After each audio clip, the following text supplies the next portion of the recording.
Hey everyone, this is Martin, and I am in the cabin today getting ready to hook up a LP gas range. And this is something that I'm going to go through the whole process, kind of start to finish on here with you, including flaring the pipes and all of that kind of thing. But it's something that I grew up with my dad teaching me how to do this stuff when I was very young.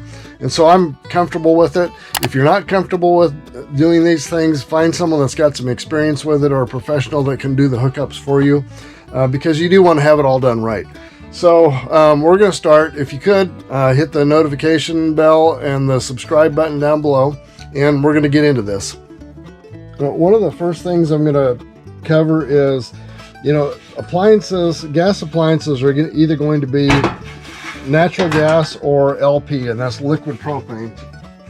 And in the past it was, if you can't run them interchangeably with exactly the same equipment. It used to be that you would change out the little orifices that the gas came out of at the burner, but some of these newer ones, this is something that was new to me, has got a regulator down here, and this regulator can be set for natural gas or LP gas, or liquid propane, and because the two operate off of a different type of pressure. Yes. What this does is it takes the incoming gas line on the back side here, whether it's natural gas or propane, which is a different amount of pressure, and by removing this thing, you can set this regulator to adjust the pressure down to the correct pressure as it feeds into the stove. And so I'm going to pull this off so you can see on the inside. I had never run into one of these before, so I didn't have any idea how this worked. And as I take this cap, and some of them are a little bit different, so as I took this cap off, you can see there's a little plastic knob on here, and right now I've got it set for propane, and you just pop that knob off, turn it around, and stick it back on for natural gas. And what it does is let me see if I can get down in here so you can see this. There's a spring down in there. Yeah, I don't know if you can see it very well.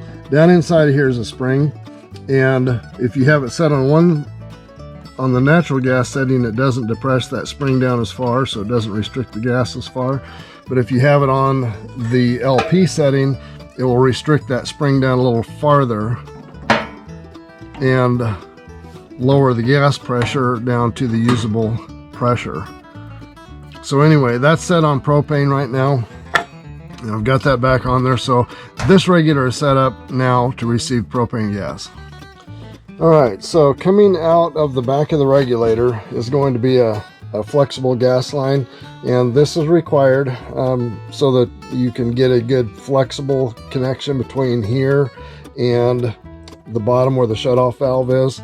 That way, if the stove gets bumped around, you won't be knocking the pipe loose and creating a leak. So this will go into the back of the regulator. At the other end, and this is something that's required also, is a shutoff valve, and this will be down near the floor. And then this will head on out to the gas bottle that's outside the cabin. Okay, so the next thing we're dealing with is the sealant, the thread sealant tape. And you'll always know that the kind that's made for gas pipes is always going to be yellow. You can see it there. And that's what we'll use to wrap the threads with and seal the threads as we start putting all of this together. What goes into the back side of the regulator here is a male pipe thread, which is just regular pipe threads, and so it has to have a few wraps of the sealant on there.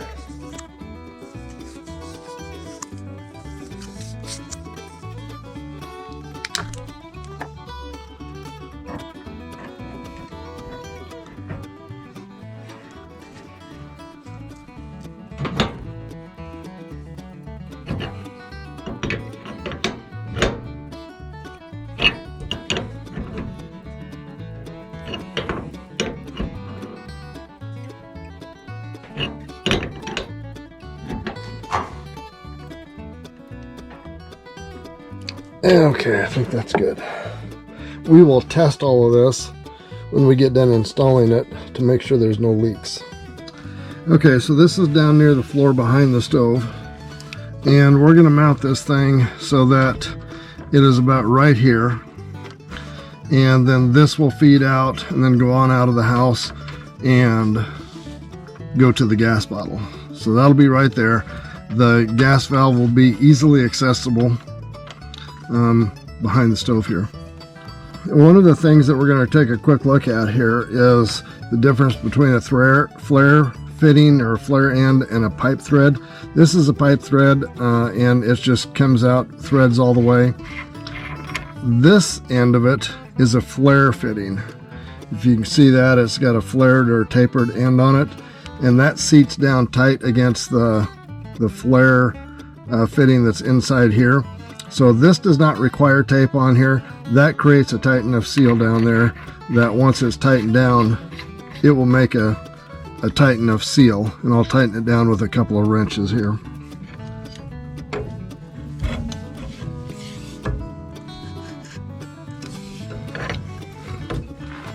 Alright, so the next thing we've got here is this is called a nipple that's right in there that connects these two, the valve and this line together. And these are pipe threads, so they're both going to have the sealant tape on the ends of them. Alright, so one end started there. And get the valve, take this part off. Get the valve started there.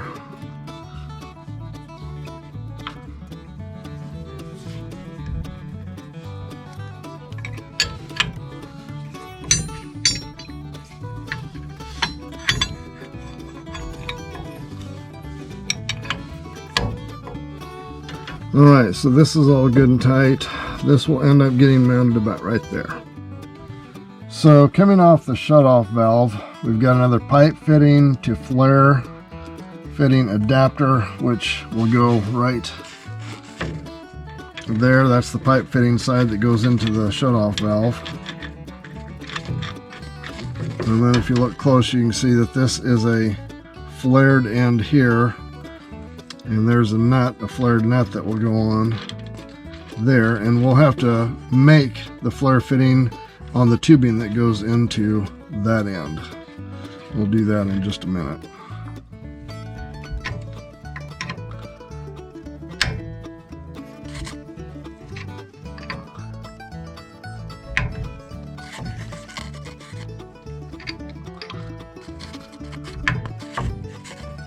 Alright, so we're up to the tubing flaring, and so the tubing, when it's been cut just straight off, there's no way to make that connection there, so you have to slide the nut on first, then put a flare on the end of the tubing here, and that's what we're going to do next. So a flaring tool is a clamp that's got different size openings in it. If you can see through here, there's different size openings for different size tubings, and it opens up so you can clamp. See if I can show this. Here, it goes into that one. So you can clamp the tubing in to the flare tool, and the flare tool, I guess you'd have a male and a female side, this being the female side, where there's a convex flare shape there, and then the other part of it is this, where this part is the thing that flares out the tubing to match in there. So what we're going to do is clamp this on first. I usually set it so that it's instead of being just exactly flush there, I usually try to set it out maybe a 1/16 of an inch, and tighten the short side here. Gives you a little more leverage when you're tightening this side down, and that will create a really tight grip on that tubing. This is flexible copper tubing.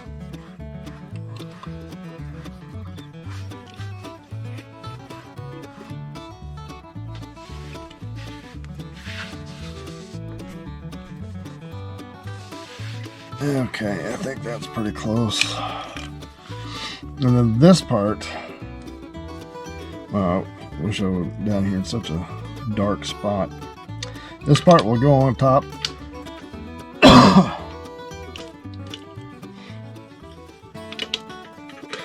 Okay, like that. Get it lined up with the tubing. Oops. Right here, and when I tighten it down, it will flare that tubing out.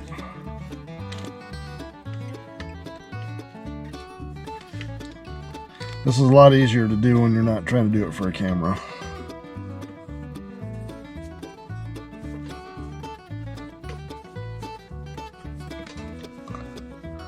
Okay, we're down to where it's tight. Now I'm going to see.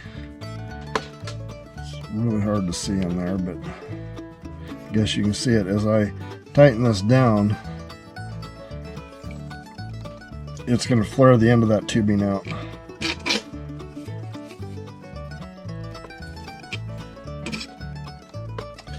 Okay, that's done. And loosen it back up again.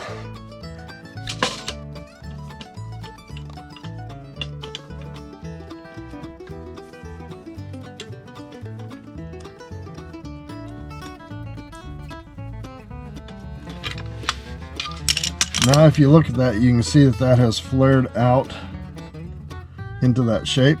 Has a nice flare end on it.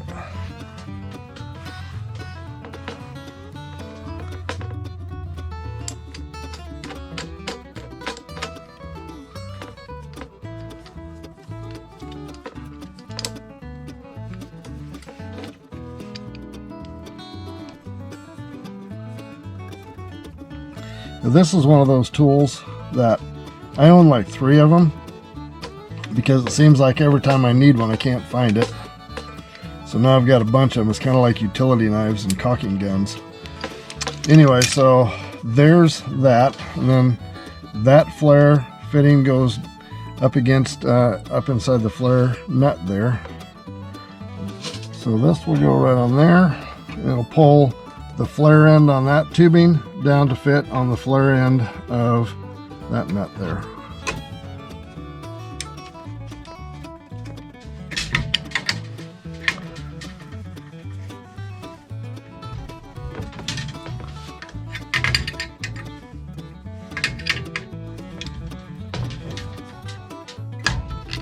All right, the next thing we're going to be doing is putting a elbow. This is flare on both sides, and it's going to be right down here that will take us outside. And then from outside, it'll just be a straight run of pipe over to the tank where this regulator will go in. And this regulator has an inlet, I guess it would be an outlet, right here, with another flare fitting on it that will come back to the cabin. This side will actually go into the, we've got a 100-pound tank out there, and this side will go in there. These are reverse threads, so this is the only place that this kind of a fitting and this kind of a valve or a regulator will go, is into a LP tank. And that's it. I mean, we're gonna go ahead and do these things here, and then drill a hole through the side of the cabin, run the pipe out, and then this will be done, hopefully. So out here at the tank, this is where we terminated the gas line into the regulators, and then just open it and close it right there. We'll go see how this worked. Okay, so here we are back in at the stove, and I've gone ahead and purged the air out of the lines, and we're going to go ahead and light this up. Yeah, there we go. There's one. And there's another one.